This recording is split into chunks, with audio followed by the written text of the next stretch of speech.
안녕하십니까? 안녕하세요. 네, 오늘 아침 우리 자매님들 멋진 솜씨 잘 먹었습니다. 감사합니다. 힘이 될 것 같습니다.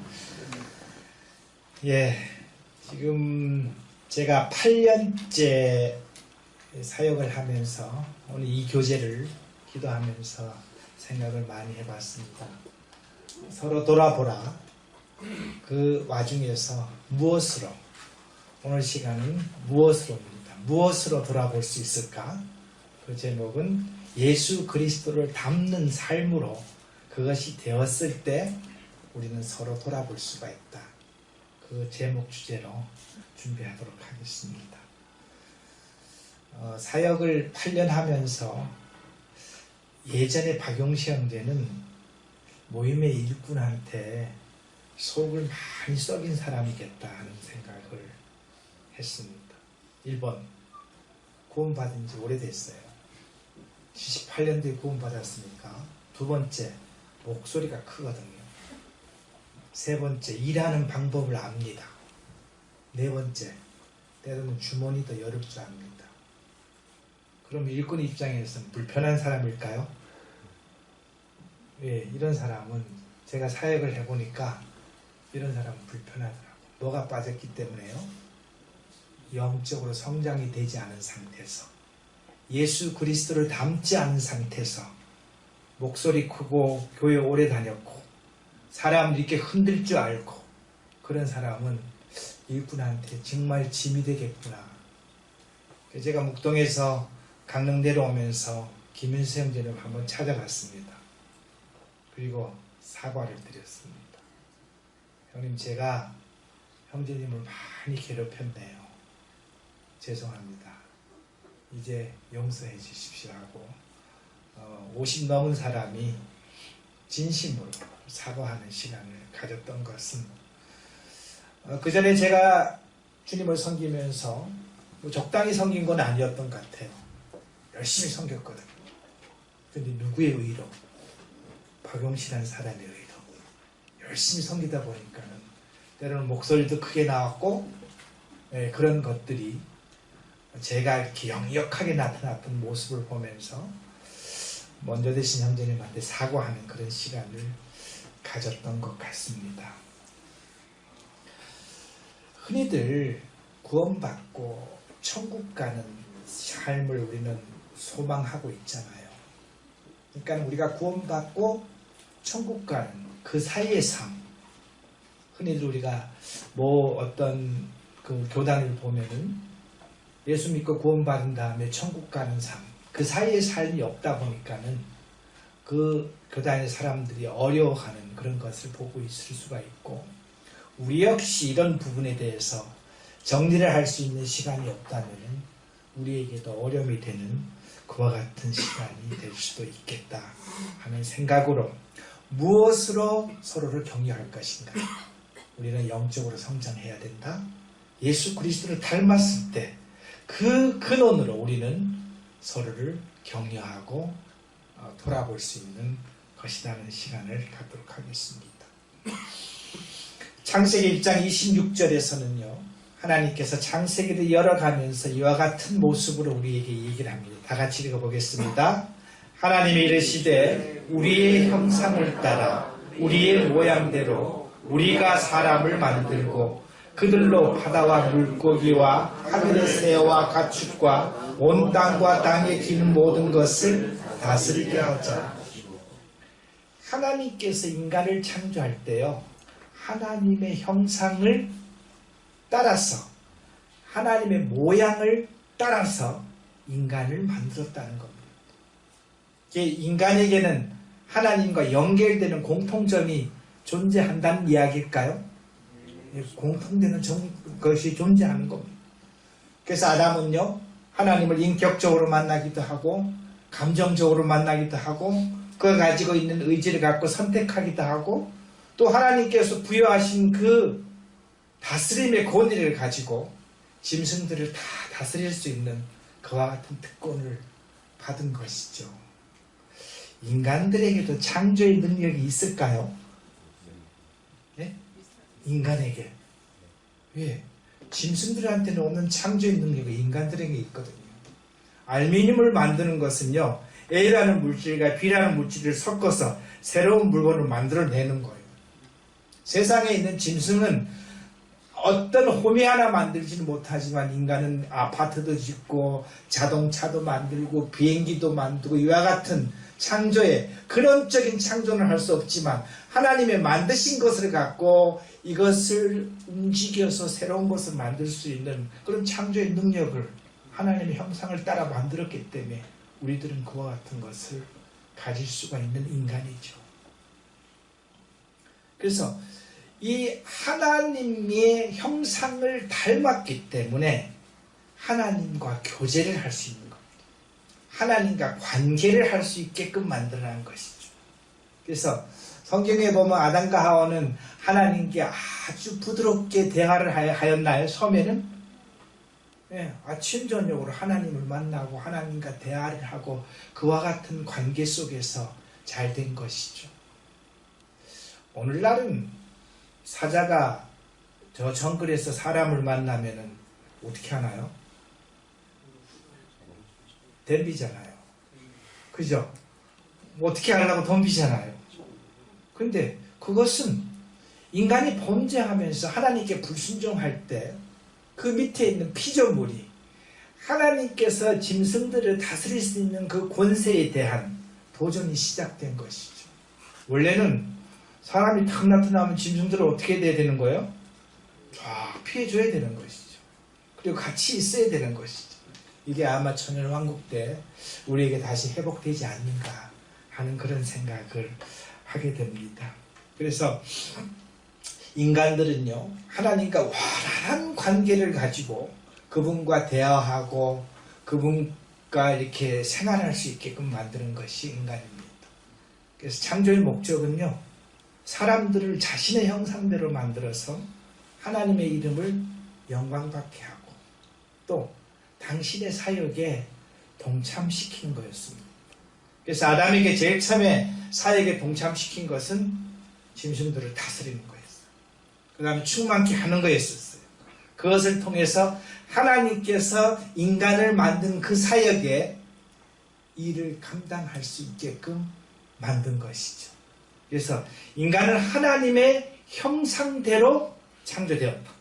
그렇기 때문에 하나님과 연결되는 반드시 관계가 존재한다는 것을 우리는 볼 수가 있어요. 그런데 인간이 타락하면서 성경의 문구는 약간 틀려지는 걸 볼 수 있습니다. 창세기 3장 9장 같이 읽겠습니다. 여호와 하나님이 아담을 부르시며 그에게 이르시되 내가 어디 있느냐 이르되 내가 동산에서 하나님의 소리를 듣고 내가 벗었으므로 두려워하여 숨었나이다. 하나님과 인간 사이에 문제가 생긴 거예요. 죄가 들어오면서 하나님과 인간 사이에 벽이 생긴 겁니다. 성경에서 보면은 하나님의 소리를 들은 아담과 하와가 벗었으므로 뭐해서 숨었다 그랬나요? 두려워해서. 벗었으면 어떻게 숨는 거예요? 벗었으면은 원래는 창피해서 숨어야 되는 거예요. 부끄러워서 숨어야 되는 거예요. 그런데 성경에는 뭐라고 얘기했나요? 두려웠어. 죄가 인간 속에 들어오면서 하나님이 두려운 존재가 된 거예요. 하나님은 심판하는 자고 죄에 있는 심판받는 자가 되다 보니까는 아담과 하와는 두려워서 숨은 겁니다. 그래서 이 두려워서 숨은 것이 아담 이후에 오늘날 우리까지 연결되어 있고 우리도 하나님 앞에서 두려워서 숨을 수밖에 없는, 그 두려워서 피할 수밖에 없는 그와 같은 상황으로 나타날 수가 있는 것이죠. 그래서 세월이 지난 다음에 하나님께서는 이스라엘을 부르고 이스라엘을 선민으로 만든 다음에 출애굽을 한 이후에 출애굽을 했으니까는 이스라엘 백성들은 하나님의 백성이 됐잖아요. 그죠? 하나님의 백성들이 지켜야 될 규례와 백성들이 지켜야 될 지침서를 하나님께서 공급하는데 그것은 율법으로 주어집니다. 모세가 피를 가지고 반은 여러 양푼에 담고 반은 제단에 뿌리고 언약서를 가져다가 백성에게 낭독하여 듣게 하니 이르되 여호와의 모든 말씀을 우리가 준행하리이다. 모세가 그 피를 가지고 백성에게 뿌리며 이르되 이는 여호와께서 그 모든 말씀에 대하여 너희와 세우신 언약의 피다. 그래서 이스라엘을 하나님의 백성으로 이렇게 받아들이면서 하나님께서는 피의 언약을 합니다. 피의 언약을. 성경시대 피의 언약은 보통 이제 정복주와 정복을 당한 군주 사이에 피의 언약을 하면은 짐승을 반을 가르잖아요. 그리고 이렇게 양쪽으로 널린 다음에 정복자와 피정복자가 손을 잡고 그 사이를 통과하는 것이죠. 근데 통과한 이후에 배반하면 어찌 된다는 거예요? 네? 짐승과 같이 되는 거예요. 그것이 새였으면 새가 되는 거예요. 어떻게 되는 거예요? 짐승을 갈라서 쪼갠 것 같이 배반했을 때는 갈라서 쪼갠다는 것이 언약의 피의 언약이라는 것이잖아요. 그래서 범죄한 인간들에게 하나님 앞에 돌아올 수 있는 길을 열어주면서 하나님께서는 이 피의 언약을 하는데 이 피의 언약에서는 쌍방 언약입니다. 하나님의 일방적인 언약이 아니고 쌍방 언약을 하면서 그 피를 가지고 제단에다가 반은 어디다가 뿌렸다고요? 반은 백성들에게 뿌렸습니다. 백성이 뿌리면서 뭐라고 백성들은 얘기했는가 하면은 하나님께서 모세를 통해서 주신 이 언약을 우리가 준행하리이다.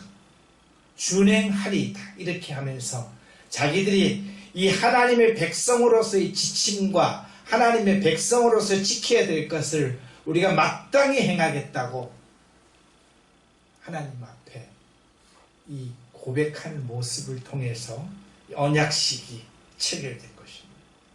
그래서 이 언약식이 체결된 이후에 우리가 출애굽기부터 시작해갖고 열왕기 하까지 있는 수많은 일들을 볼 때 이스라엘 백성들은 하나님의 율법을 지키려고 노력했나요?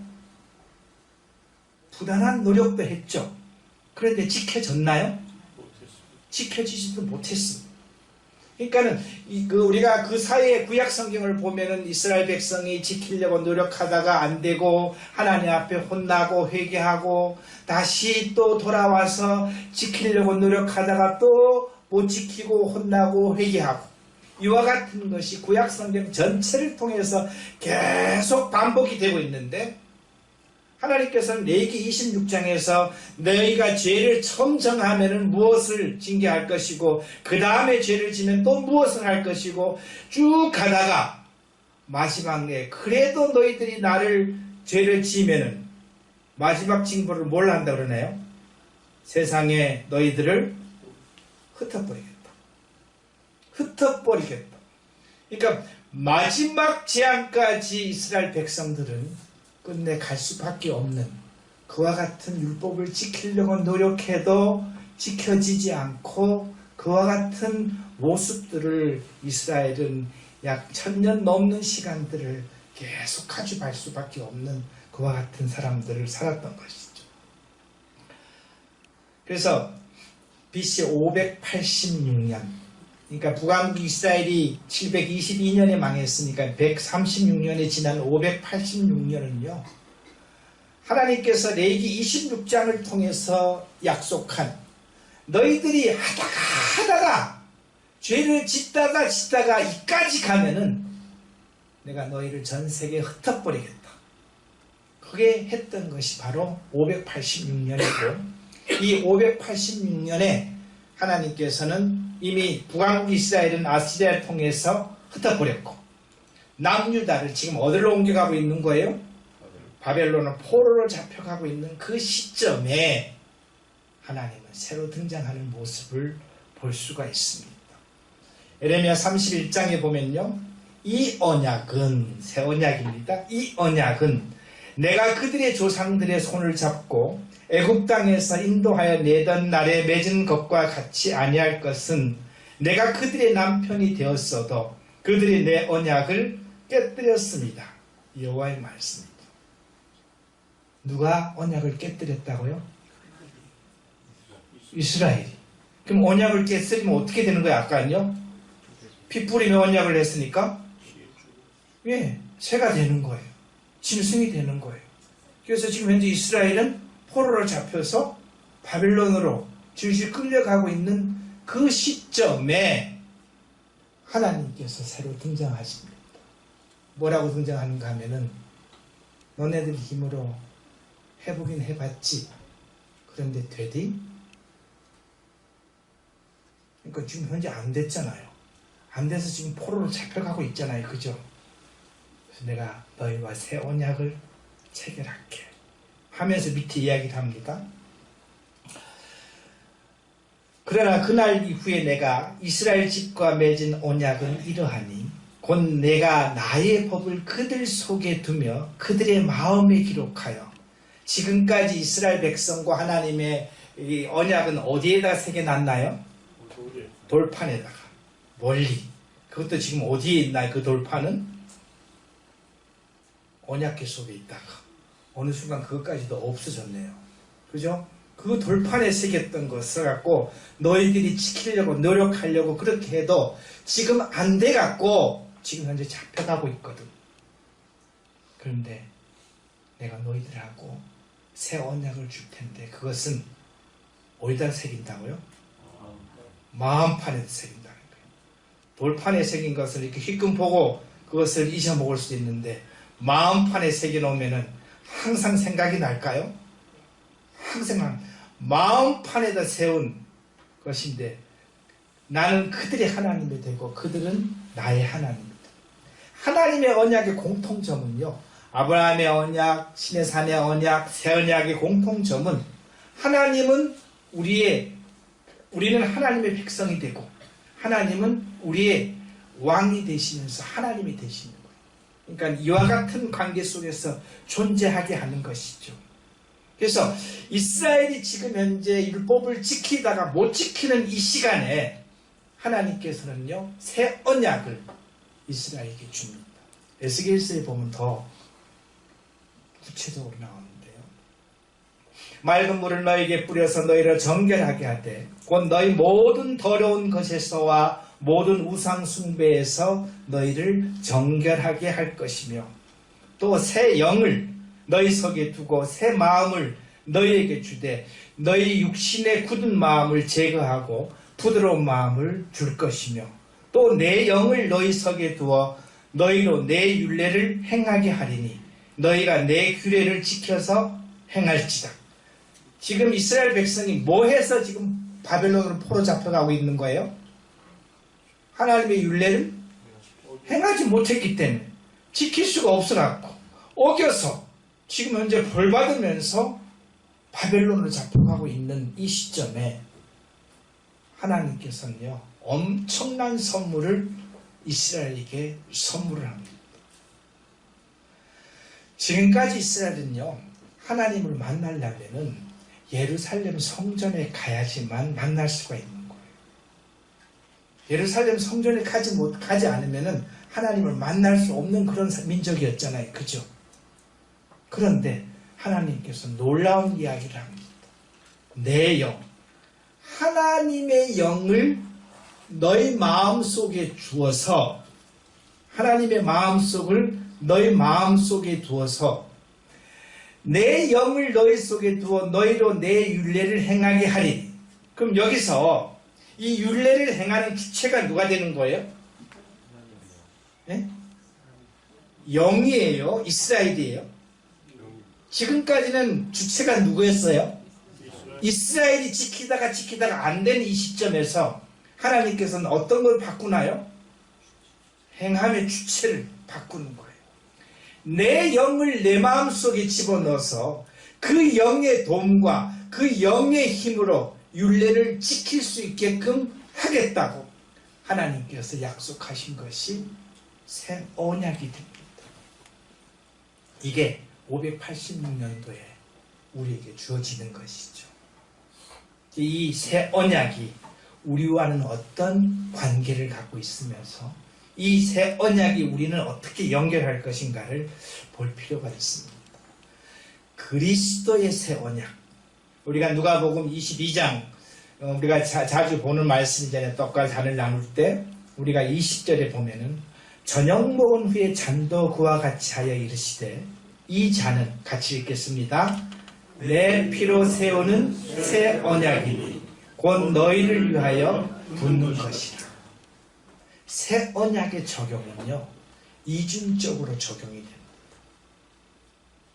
예수 그리스도를 믿는 교회에게는 예수 그리스도의 복음과 예수 그리스도의 십자가의 사역을 통해서 성취가 되었기 때문에 예수 그리스도를 믿는 자에게는 하나님의 영이 우리 속에 들어와 있나요? 들어와 있는 거예요. 그럼 새 언약이 우리에게 성취가 되었나요? 성취가 된 겁니다. 그러니까 예수 그리스도를 믿는 자에게는 하나님의 영이신 성령이 우리 속에 들어와 있기 때문에 새 언약이 우리에게 성취가 되어 있는 겁니다. 우리는 새 언약의 백성이 된 거예요. 그래서 베드로서에 보면은 우리를 왕 같은 제사장이라고 우리는 표현하면서 하나님의 백성이고 하나님은 우리의 하나님이라고 아버지라고 부를 수 있잖아요. 그죠? 그래서 그와 같은 언약 체계가 새 언약 체계 속에서 우리가 들어간 것이죠. 그것은 뭘로 이루어졌다고요? 예수 그리스도의 십자가의 사역을 통해서 완성이 되었고 신약의 신자는 새 언약의 그 언약 속에 적용을 받는다 안 받는다? 받는다는 겁니다. 그래서 신약의 신자는요 새 언약의 성취로 말미암아 하나님의 자녀가 된 겁니다. 백성이 된 거예요. 그래서 이 새 언약이 줄 수 있는 모든 특권과 특권을 누릴 수 있는 겁니다.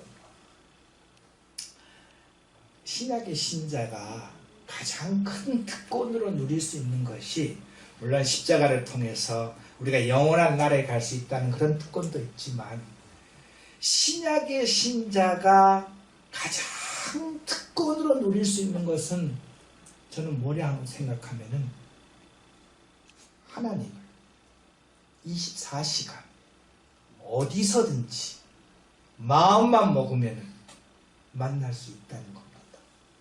여러분 아멘 하시나요? 아멘. 이게 놀라운 특권일까요? 아멘. 구약 성도들은 예루살렘까지 가야 됩니다.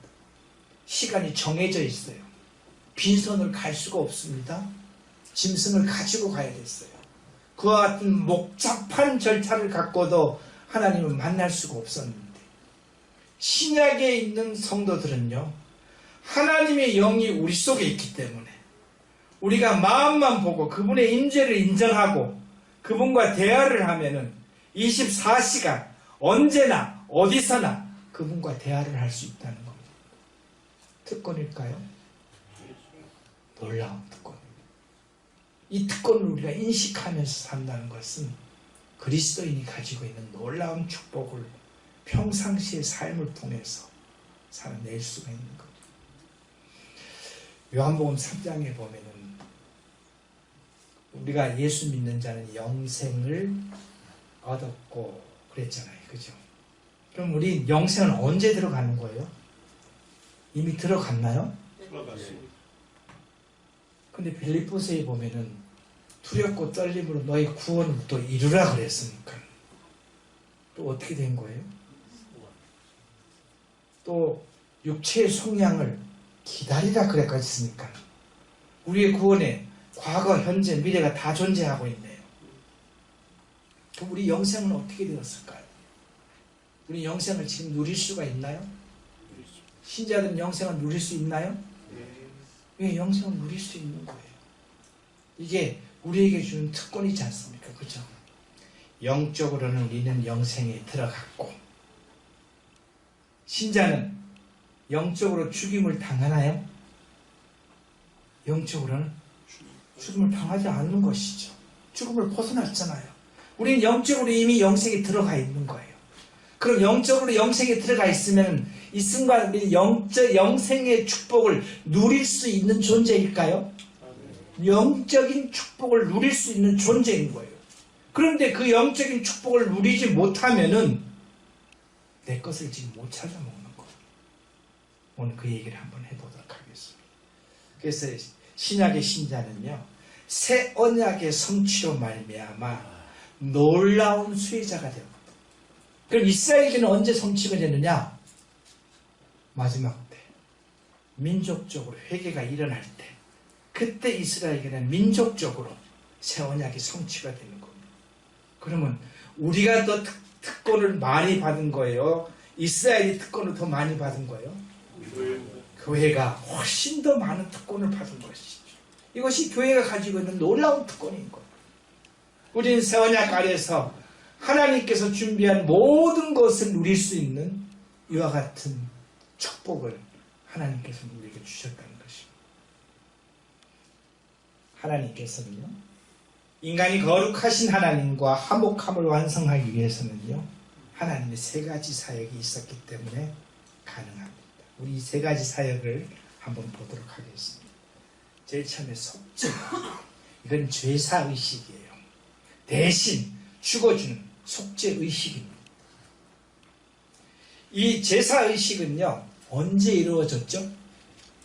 예수 그리스도가 우리 어린 양으로서 하나님께 드려진 그 속죄의식은 언제 이루어진 거예요? 십자가 2000년 전에 이루어졌잖아요. 우리와 상관이 이루어졌나요? 우리 성도님들하고 상의하셨나요? 여러분한테 물어보셨어요? 여러분하고 상관이 없이 하나님의 일방적이고 그리스도의 객관적이고 성도들 바깥에서 이루어졌습니다. 예수 그리스도의 속죄의 사역은요, 우리가 태어나기 전부터 존재하기 전 어느 시점에 하나님의 일방적인 방법으로 하나님의 객관적으로 그것을 이뤄냈다는 것이죠. 그 다음 두 번째는요, 이 속죄의 사실을 받아들이는 사람에게 하나님께서는 의롭다고 여겨준 칭의의 사실은 이것은 법적인 선언입니다. 그래, 하나님을 하나님으로 인정하는 사람, 하나님의 하신 사역을 그대로 받아들이는 사람, 하나님의 하신 사역, 십자가의 사역이 맞습니다. 당신은 하나님이시기 때문에 그 일을 하신 것이 맞습니다 라고 받아들일 때, 그래, 그 믿음으로 말미암아 내가 너를 의롭다고 여겨줄게. 그리고 법정에서 망치를 3번 땅 두드렸듯이 법적으로 선언해 준 것이 바로 칭의입니다. 이것도 역시 우리 몸 안에서 이루어졌나요? 우리와 의논했나요? 아닙니다. 이것도 하나님의 일방적으로 인류를 위해서, 모든 사람들을 위해서 하나님께서 준비하신 겁니다. 그러면은 예수 그리스도의 십자가는요, 믿는 자에게만 효과가 있을까요? 믿지 않는 자에게도 효과가 있을까요? 3분의 1이 지금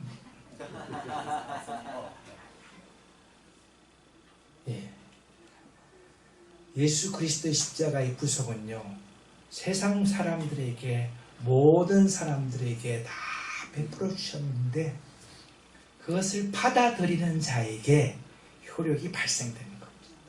그 효력이 적용이 되는 거예요. 그러니까 모든 사람에게 다 베풀어 주셨어요. 속죄는 모든 사람에게 다 베풀어 주셨어요. 그런데 그것을 받아들이는 자에게 하나님께서 뭘 해주셨다고요? 칭의의 축복을 허락해 주신 것이죠. 이것은요, 우리 바깥에서 이루어진 사실이고 과거에 우리와 상관없이 이루어진 사실이에요. 우리는 그것을 지금 현재 믿는 겁니다. 여기서 우리는 하나 지켜볼 게 있습니다. 하나님은 영이시잖아요. 그죠? 우리가 하나님을 열심히 섬기면 어느 날 하나님을 이렇게 안아볼 수 있을까요? 악수 한번 해볼 수 있을까요? 왜요? 그분은 영이시기 때문에. 그럼 우리는 그분을 만나려면 어떻게 만나야 되는 거예요? 영으로 만나야 돼요. 마음으로 만나야 되는 거예요. 그분을 안아볼 수도 없고 악수할 수도 없고 그런 분이 아니세요. 그분은 시간의 제약을 받을까요? 시간의 제약이 없습니다. 그분은 공간의 제약을 받을까요? 공간의 제약이 없어요. 하나님에게는 시간이 유일하게 있는데, 시간이라는 것이 하나님한테 적용된다는 게 우스운데, 하나님은요 영원한 현재만 존재하는 거예요. 뭐라고요? 하나님에게는 영원한 현재만 있는 거예요. 인간들에게 시간이 적용되다 보니 인간들은 과거, 현재, 미래라는 것이 존재하지만, 하나님이 과거, 현재, 미래가 없다면 하나님은 영원한 현재만 존재하기 때문에, 우리가 조금 전에 얘기했지만 이것은 인간들이 볼 때는 과거지, 하나님 입장에서 보면 뭐다고요? 현재 일을 이뤄놓으신 것이죠. 그런데 속죄, 칭의, 중생을요 나눌 수는 없습니다. 동시에 일어나는 거예요. 근데 이론적으로 나눠보는 거예요. 세 번째는요, 중생 또는 거듭남이라고 표현했는데, 이것은 뭐냐면요, 생물학적인 탄생입니다. 생물학적인 탄생이라는 것은요, 엄마 짐승에게서 새끼 짐승이 태어난다는 거예요. 새로운 객체가 태어난다는 겁니다. 그럼 그리스도인들이 우리가 구원받고 거듭날 때 우리는 새로운 객체로서 태어나나요? 예? 새로운 객체로서 태어나잖아요. 그죠? 그래서 새로운 피조물이라고 그랬고, 새 생명을 우리에게 주었다 그랬고, 하나님의 영이 우리 속에 이식됐다고 그랬고, 그와 같은 이식이 되잖아요. 그래서 이 중생과 거듭남은요, 신자들에게 굉장히 중요한 부분입니다. 하나님의 씨가 믿는 자들 속에 이식이 된 거예요. 하나님의 씨가 인간들의 마음속에 박힌 거예요. 그것이 뿌리가 박히고 싹이 나고 열매가 맺히는 그 근원이 되는 것이 뭐냐면은 거듭남이고 중생이라는 겁니다. 이것은요, 신자들에게 현재 적용되고 있는 거예요. 내 속에 생명이 있나요? 새 영이 우리 속에 들어와 있다 그랬잖아요. 그죠? 그 영이 자라나나요? 열매도 맺을 수가 있나요? 나눠줄 수도 있나요? 나눠줄 수도 있는 거예요. 이게 거듭남입니다. 중생이라는 거예요. 하나님의 생명이 우리에게 이식이 된 거예요. 이 하나님의 생명이 이식된 이 중생의 놀라운 것이 바로 그리스도인의 영적 성장과 예수 그리스도를 닮아가는데 근원이 될 수 있는 겁니다. 속죄와 칭의는 선언으로서 끝났고, 과거에 우리가 그것을 받아들임으로 말미암아 이제 새 생명이 우리에게 탄생됐기 때문에, 이 새 생명이 탄생된 것으로서 그리스도인들은요 성장할 수도 있고, 하나님의 일을 감당할 수도 있고, 예수 그리스도를 닮아갈 수도 있는 그 하나님께 주시는 놀라운 것을 받아들일 수 있는 것입니다. 아멘. 밑에 있는 글씨 한번 같이 읽어보겠습니다. 속죄와 칭의에 머무는 신자의 삶은 변화되지 못할 수 있습니다. 거듭남은 하나님의 본성이 신자에게 이식되면서 삶의 변화를 가져올 수 있는 근원이 된다. 질문해 보겠습니다. 여러분, 구원 받으셨나요? 네. 그러면은 구원은 이루고 계시나요? 네. 구원은 기다리시나요?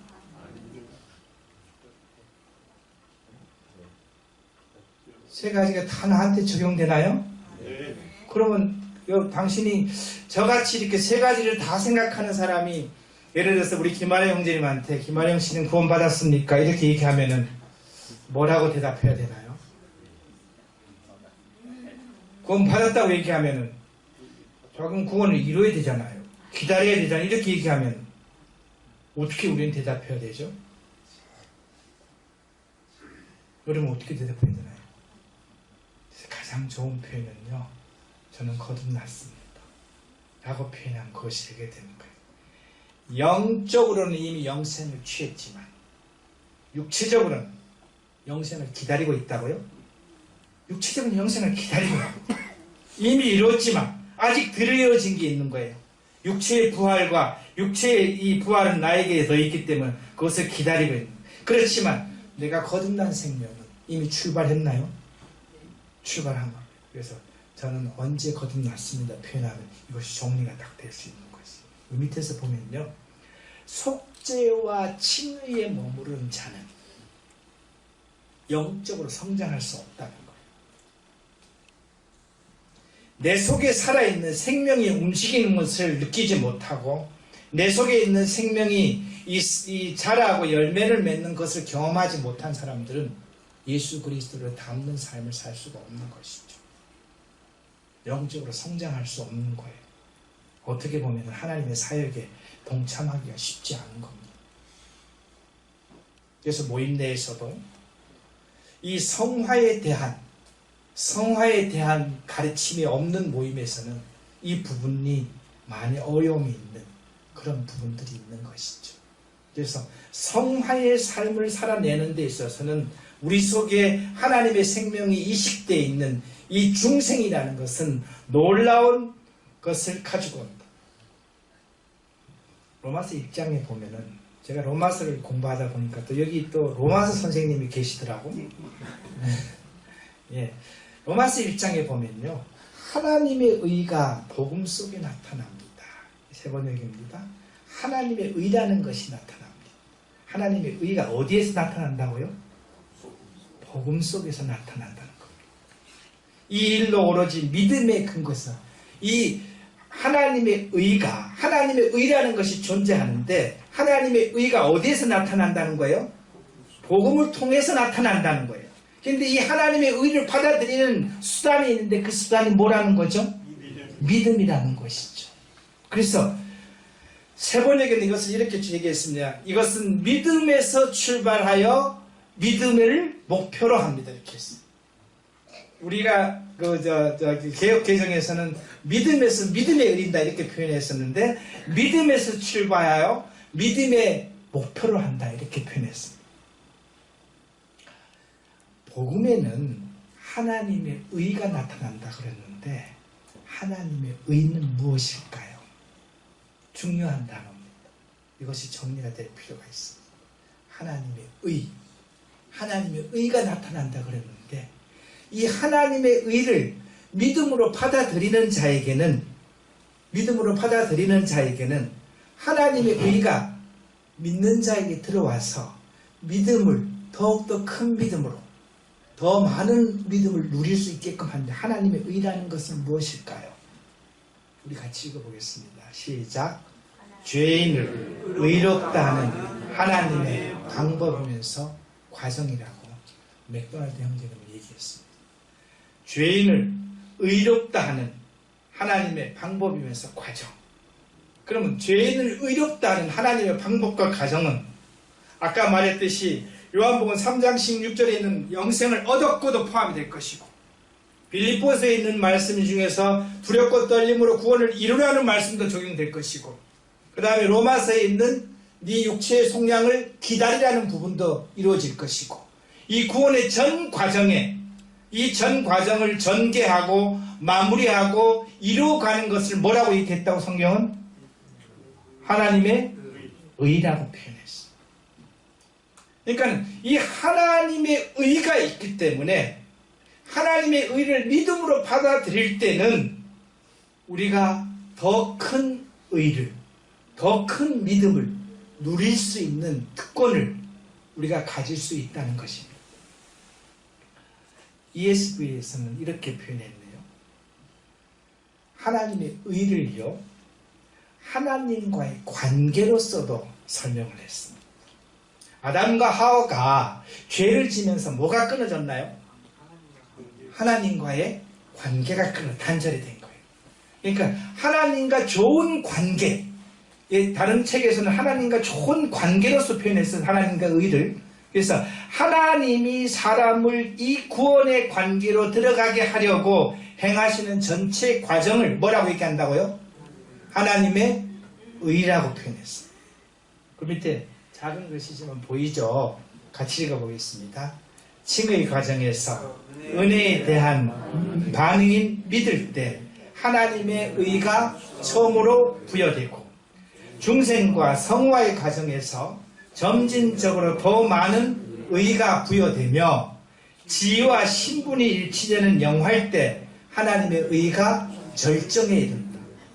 그러면 하나님의 의는 우리한테 계속 부어준다는 거예요? 예? 계속 부어준다는 걸까요? 아니면 우리가 친애할 때 처음 한번 부어주고 수도판다는 소리일까요? 계속 부어진다. 이게 하나님의 의예요. 전체 방법에서 전체 과정을 하나님의 의라고 얘기할 때 우리가 지금 현재 믿고 나중에 성화와 영화에 이르는 모든 단계에서 뭐가 우리에게 주어진다는 거예요? 하나님께서 의를 가지고 우리에게 더욱더 거룩하게 만들고 예수 그리스도를 닮아가게 하고 영적으로 성장하게 만들고 급기야는 우리의 육체가 하늘나라에 들어가서 변화된 삶으로 살 수 있는 그 육체를 변화시킬 때까지 뭐가 계속 부어진다고요? 하나님의 의가. 이걸 다른 표현으로 하나님의 은혜라고도 표현할 수도 있고 하나님의 능력이라고 표현할 수 있는 이것이 우리에게 계속 진행되는 것이죠.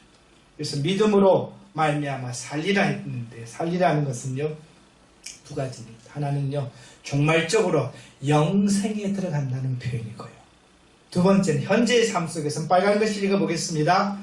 그리스도와 연합하여 내주하시는 성령님의 인도하심을 따라 하나님과 함께하는 미래 영생을 어느 정도 이 땅에서 살 수 있게 됨을 의미한다. 모든 것을 다요? 어느 정도? 어느 정도가 사람마다 다 차이가 날까요? 사람마다 다 차이가 있어. 믿음을 얼마만큼 갖고 있냐에 따라서 어느 정도 누릴 수 있는 것입니다. 영생의 축복을 21세기에 살고 있는 이 시점에도 누릴 수가 있다고요? 그 사람마다 다 차이가 납니까? 다 차이가 납니다. 어떤 사람은 그 영생의 축복을요 현실적으로 그대로 가시적으로 받아들여갖고 그 삶을 살아내는 분들이 있는가 하면은 그것은 먼 훗날에 있는 어떤 목표를 향해서 가는 지금 현재의 삶하고는 아무 상관없는 그와 같은 삶을 살아가는 사람도 있다는 것이죠. 그래서 믿음으로 말미암아 산다는 것은요 종말적으로는 영생이 우리에게 주어지지만 이 땅에서도 영생을 누릴 수가 있고 영생의 축복을 가질 수도 있다는 것이죠. 아멘 하시나요? 아멘. 네. 창세기 1장 26절에서요 하나님의 형상을 따라서 우리가 지었다고 했습니다. 그런데 로마서 8장 28절 우리가 잘 알잖아요. 한번 읽어보겠습니다. 우리가 알거니와 하나님을 사랑하는 자 곧 그 뜻대로 부르심을 입은 자들에게는 하나님이 모든 것을 합하여 선을 이루니라. 그래서 여기서는 합력하여 선을 이룬다 그랬는데 이 합력이 누가 누구와의 합력일까요? 여기 주어가 뭐냐요? 주어가 하나님이 예 모든 것을 합하여 선을 이룬다. 그 선은요 밑에 있는 파란 글씨예요. 그 선이라는 것은요 그 아들의 형상을 본받게 하는 거예요. 예수 그리스도를 닮아가는 거예요. 영적으로 성장하는 거예요. 신자가 영적으로 성장하기 위해서는 누구의 도움이 필요하다는 것이죠? 하나님. 그게 하나님의 의가 우리에게 부어지는 것이에요. 그래서 한 신자가요 영적으로 성장하는 데 있어서는요 아버지 하나님과 아들 하나님과 성령 하나님과 신자가 합력해서 예수 그리스도를 닮아갈 수 있는 그 길을 열어주신다는 거예요. 우리가 놀라운 존재가 아닐까요? 나라는 자를 거룩하게 하기 위해서 나라는 자를 영적으로 성장시키기 위해서 누가 지금 현재 같이 하신다고요? 삼위일체 하나님께서 나와 같이 한다고. 뭘 원해서요? 예수 그리스도를 닮아가는 삶을 위해서. 그럼 그 삶이 중요하다는 걸까요? 예, 중요한 겁니다. 하나님과 신자의 이 연합을 보면요. 하나님과 신자 연합을 볼 때 하나님 측면에서는 뭘 베푸시느냐? 하나님의 의를 베풀어 주는 거예요. 신자는요.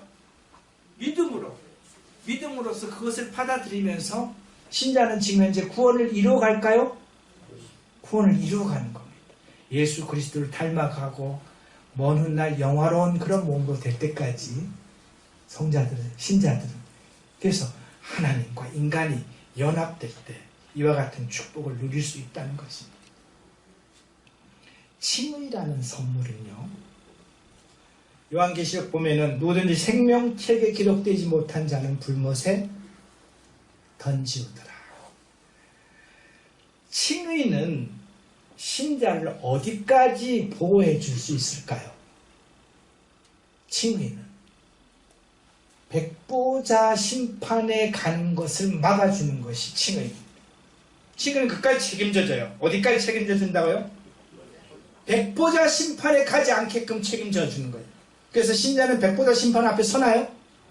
안 섭니다. 칭의가 감당해 줄 수 있는 부분이 백보자 심판 앞에까지 가지 않게끔 보호해 주는 거예요, 신자는.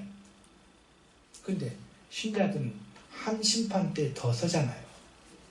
그 심판대가 어딥니까? 그리스도의 심판대예요. 그리스도인들이 받는 심판. 그리스도의 심판대에서는요, 칭의 자체는 역할을 할 수가 없습니다.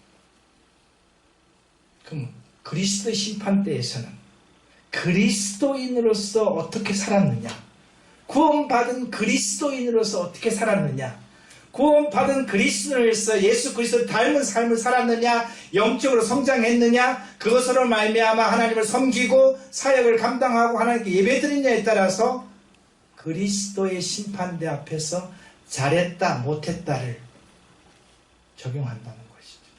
그럼 우리는 지금 현재 우리에게 지금 적용되는 것은 뭐가 적용되는 거예요? 그리스도의 심판대 앞에 있다면 우리는 예수 그리스도를 닮아야 될까요?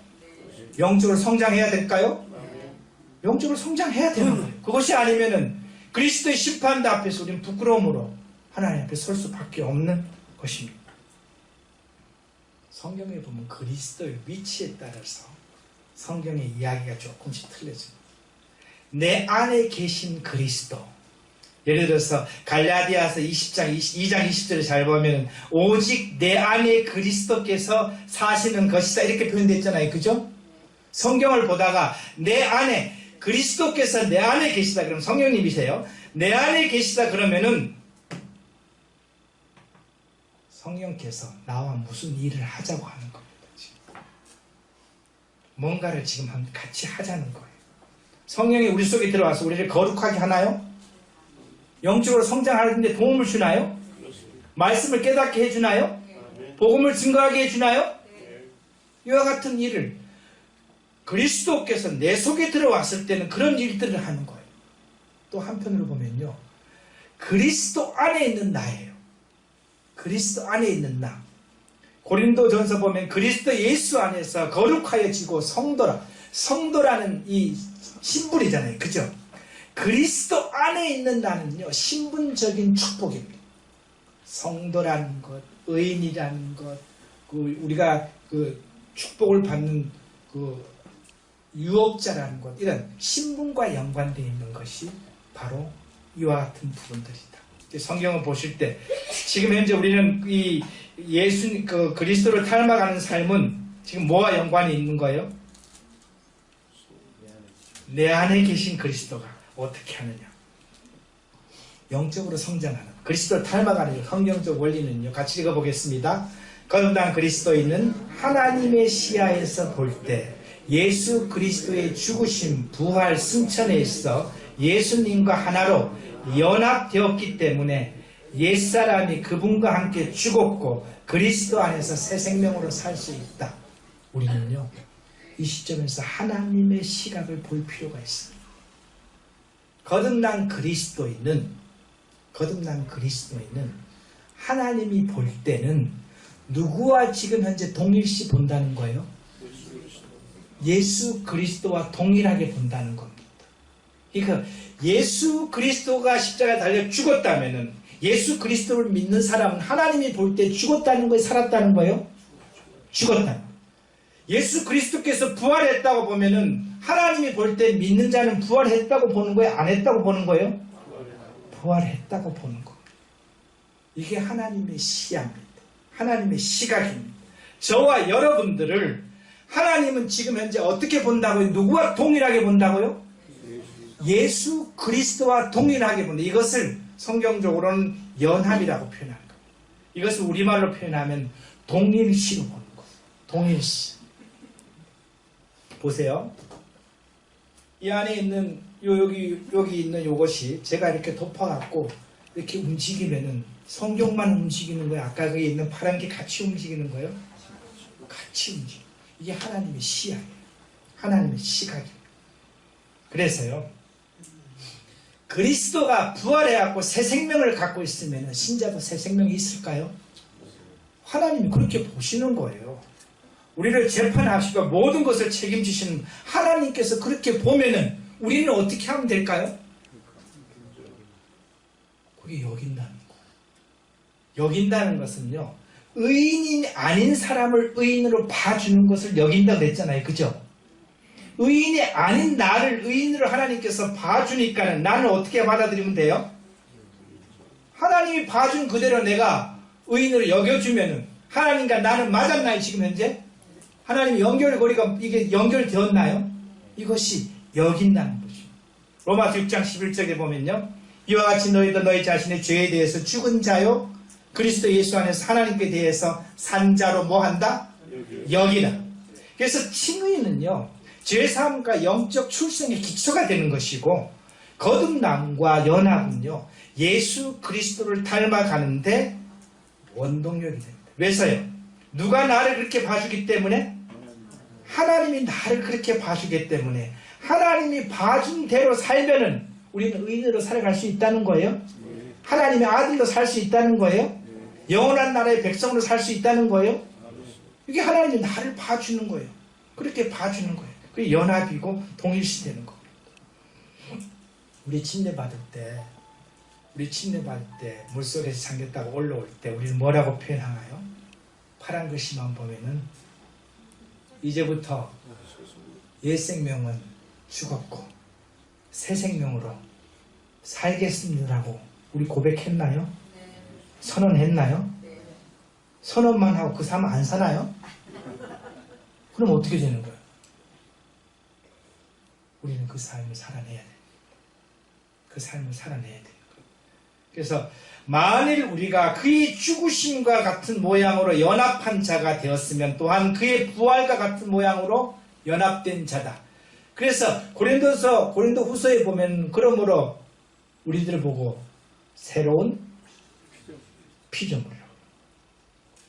새로운 피조물이라고 해요. 그런데 이것이 다 누구에 의해서 이루어지느냐? 하나님의 주권에 의해서, 하나님의 능력에 의해서 이것이 이루어진다는 겁니다. 우리가 다 수건을 벗은 얼굴로 거울을 보는 것 같이 주의 영광을 보매 그와 같은 형상으로 변화되어 하나님의 영광에서 영광에 이르니 곧 주의 영으로 말미암다. 그래서 성령으로 충만된 자라고 표현하잖아요. 그죠? 성령으로 충만된 것은 성령의 지배를 받는 삶이에요. 성령에 충만된 삶은요, 그리스도와 나의 노력이 아니고요, 내가 그리스도와 더불어서 노력하는 것이 아니고, 옆에 뭐라고 써졌나? 파란 글씨에 그리스도와 나의 받아들임. 성령께서 나에게 주인이 되는 것을 인정하고 성령께서 나를 마음대로 사용할 수 있게끔 나의 입장에서는 내어드림이 되고 성령 입장에서는 받아들임이 되는 그와 같은 삶을 살 수가 있는. 그래서 이 예수 그리스도를 닮는 삶은요, 주님을 닮음은 영혼 안에서 성령이 이루어가는 신성한 작업입니다. 즉 그리스도를 닮아가는 과정은요, 신자가 주체로 되는 것이 아니고 성령은 모든 거룩함과 성화를 이끌어가는 주체다. 여러분 받아들이실 수 있나요? 내가 거룩해지는 것은 누구의 힘과 능력에 의해서 가능하다고요? 그럼 우리는 어떻게 해야 될까요? 매 순간 성령의 계심을 인정하고 임재를 항상 느끼면서 성령께서 우리에게 하라고 하는 그 일에 우리는 뭐함으로? 순종함으로 그것을 받아들일 때 우리의 삶은 어떻게 된다? 변화되고 예수 그리스도를 닮아가는 삶을 살라고 얘기하는 것이잖아요. 그죠? 그래서 성령으로 충만되라는 것은요, 술 취한 자가 가끔가다 술이 반딱 취한 사람이 이렇게 얘기해요. 내가 길거리를 걸어가는데 이 아스팔트가 벌떡 일어나갖고 내 머리를 탁 부딪혔다 그러잖아요. 그죠? 맞는 표현이에요? 나는 가만히 있는데 전봇대가 와서 내 머리를 딱 부딪혔다는 게 맞는 거예요? 이 사람은 왜 이러는 거예요? 술 취해서 술의 지배를 받겠대. 술의 지배를 안 받으면 그와 같은 일을 안 하는데 술의 지배를 받기 때문에요. 그렇게 점잖은 사람이 길거리에다 오줌을 누고 소리를 지르고 막 하는 거예요. 누구의 지배를 받기 때문에요? 술의 지배를 받기 때문에. 그런데 성령으로 충만하라는 것은요, 성령의 지배를 받는 거예요. 신자는 24시간 내내 성령의 지배를 받을 수 있을까요? 평생 동안 지배를 받을 수도 있을까요? 아니면 받았다가 안 받았다가 할 수도 있을까요? 그럼 여러분들 다 지금 현재도 성령의 지배를 받는 거예요? 이상하네. 신자의 삶 속에서는요, 성령의 지배를 받을 때도 있고 본인이 받지 못할 때도 있습니다. 그것이 왔다 갔다 하는 거예요. 성령의 지배를 많이 받는 사람은 영적으로 성장한 사람이고 예수 그리스도를 많이 닮은 자고요. 성령의 지배를 아예 안 받는 사람은 믿기 전보다 못한 삶을 살 수도 있고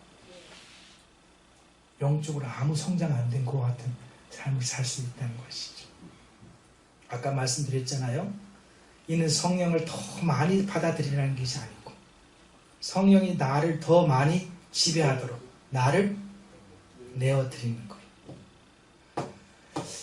교파 다녔던 분들은 부흥회할 때마다 불길 같은 성령에 이렇게 찬양 안 했나요? 불로 충만하라. 지금도 내려오라. 이건 맞는 표현인가요? 아니요. 이미 와 있는 거예요. 내가 내드리는 거예요. 성령이 나를 마음대로 사용하도록 나를 내어드리는 것이 성령으로 충만한 것이지 새로 성령 우리가 받아들이는 것이 아닙니다. 그래서 성령의 열매는요, 내 속에서 성령께서 나를 통해서 움직여서 나를 통해서 나타나는 그리스도인의 인격입니다. 그래서 성령의 열매는 성령의 지배를 받을 때 나타나는 신자의 인격입니다. 사랑과 희락과 화평과 오래 참과 자비와 양선과 충성과 온유와 절제는 누구의 성품이죠? 하나님의 성품이잖아요. 그죠? 예수 그리스도의 성품이잖아요. 그게 나한테 나올 수도 있다고요? 언제요? 성령의 지배를 받을 때, 성령으로 충만될 때 나에게서 누가 나타날 수 있다고요? 예수 그리스도의 성품이 나타날 수 있다는 겁니다. 그래서 예수님 잘 믿는 사람 보고 우리는 뭐라고 얘기하는가 하면은 당신을 보면은 예수님을 본 것 같습니다. 그 표현이 맞을까요?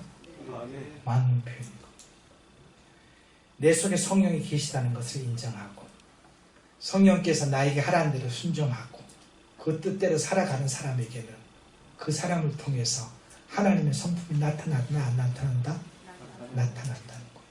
나타나면은 신자의 인격으로 나타나고 그것이 점점 더 나타났을 때 영적으로 성장되고 그리스도를 닮아가는 겁니다.